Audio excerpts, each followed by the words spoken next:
एक दिन नारद स्वर्गलोक की यात्रा पर जा रहे थे। तभी उन्हें रास्ते में पृथ्वी लोक दिखा, जहां मनुष्य लोग लालच, वासना, अहंकार के मोह, माया में उलझे हुए थे। ये देख वो हंसने लगे और अपने आप से कहा, मैं तो इन सब के माया से मुक्त हो चुका हूं और ये मनुष्य कब समझेंगे। स्वर्गलोक पहुंचकर शीघ्र श्री हरि विष्णु को इस लोक में चल रहे स्थिति से अवगत कराता हूं। स्वर्गलोक के दिव्य वैकुंठ में, जहां स्वर्ण महलों से प्रकाश फैल रहा है और बादल धीरे धीरे तैर रहे हैं, नारद मुनि गर्व से अपनी वीणा बजाते हुए भगवान विष्णु के सामने पहुंचे।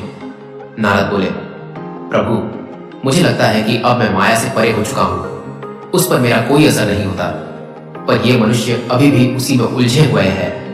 भगवान विष्णु मुस्कुराकर बोले, नारद, क्या तुम सच में माया को समझना चाहते हो? नारद ने आत्मविश्वास से कहा, जी हाँ प्रभु, तो तुम्हें इस पृथ्वी लोक की यात्रा पर जाना चाहिए। जो आज्ञा प्रभु। नारद पृथ्वी लोक की यात्रा पर निकल पड़ते हैं।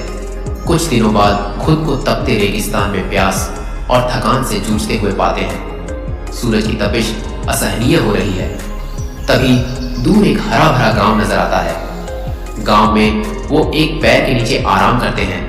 तभी उन्हें एक सुंदर स्त्री आती हुई दिखाई पड़ती है, जो सिर पर पानी से भरा मटका लिए आ रही थी। नारद उस स्त्री की सुंदरता से बहुत आकर्षित होते हैं और उसके पीछे चल पड़ते हैं। वे तालाब के किनारे उससे बातें करते और पानी पिलाने का आग्रह करते हैं। वह स्त्री उन्हें पानी से भरा मटका देती है।